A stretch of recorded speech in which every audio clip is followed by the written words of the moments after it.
For our question, we're told that we have a focal length of a camera of 75 millimeters or 7.5 centimeters for f, taking a picture of somebody who is a distance p equal to 2,700 centimeters away. The height of a person is 180 centimeters, and we're asked to figure out the height of the image produced on the camera.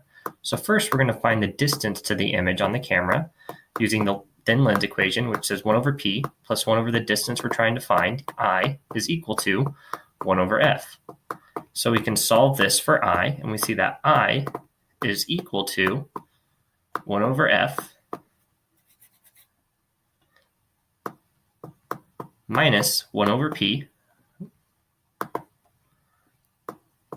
raised to the minus 1, because the I was in the denominator and we want to get it back to the numerator. So we find that I is equal to 7.5 centimeters.